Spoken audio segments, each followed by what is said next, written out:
बच्चों, आज की कहानी है चल मेरे कद्दू ठुमुक ठुमुक। गांव में एक बुढ़िया रहती थी और दूसरे गांव में उसकी बेटी अपने बच्चों के साथ रहती थी। एक दिन बुढ़िया को अपने बेटी के बच्चों की बहुत याद आई। उसने सोचा, मैं बच्चों के लिए अच्छी अच्छी मिठाइयाँ बनाती हूँ और जाकर उनको मिलकर आती हूँ। फिर बुढ़िया ने बहुत सारी मिठाइयाँ बनाई, चॉकलेट वगैरह लिए, अपनी पोटली बांधी और चली। रास्ते में एक जंगल पड़ता था। बुढ़िया के सामने एक शेर आ गया। उसने कहा, ए बुढ़िया, कहाँ जा रही हो?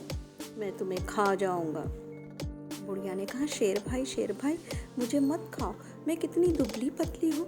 बेटी के वहाँ जाऊंगी, दूध मलाई खाऊंगी, मोटी होके आऊंगी, फिर खा।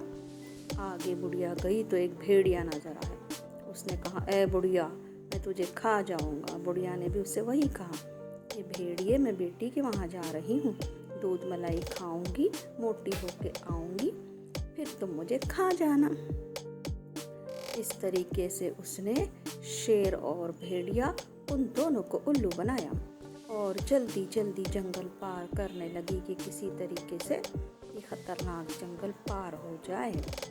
और बुढ़िया अपने बेटी के घर की तरफ बढ़ने लगी। और फिर शेर यहाँ पर सोचने लगा, मैं तो बुढ़िया के कबाब बना के खाऊंगा। बच्चे नानी को देखकर बहुत खुश हो गए। नानी नानी। बुढ़िया ने सबको मिठाइयाँ बांटी, सब खुश हो के खाए, नानी के साथ बहुत खेले कूदे।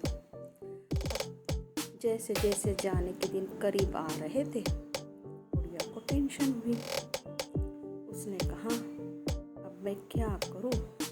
जाने के दिन उसने अच्छे से अपना बैग बांधा और सोचने लगी कि रास्ते में तो शेर और भेड़िया है जो मुझे खाने के लिए बैठे हैं। अब क्या करना चाहिए?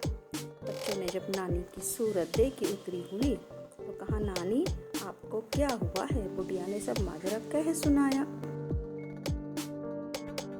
नानी, आपने पहले क्यों नहीं बताया?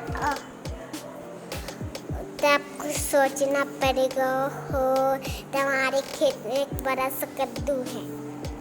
बच्चों ने सोचा कि हमारे खेत में जो बड़ा सा कद्दू है, हम उसमें नानी को बिठा के भेज देंगे। ये तरकीब सूझते ही उन्होंने कद्दू को बीच में से काटा। कहा, नानी, आप इसके अंदर बैठ जाओ। और नानी अपनी लकड़ी लेके अंदर चल गई। चल मेरे कद्दू ठुमुक ठुमुक, चल मेरे कद्दू ठुमुक ठुमुक कहते हुए वो जंगल पार करने लगी।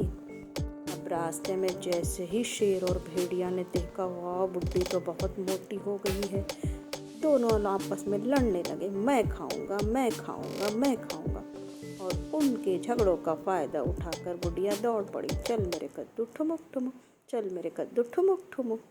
और जल्दी जल्दी जंगल पार करके वो अपने गांव की तरफ खैरियत से आ गई।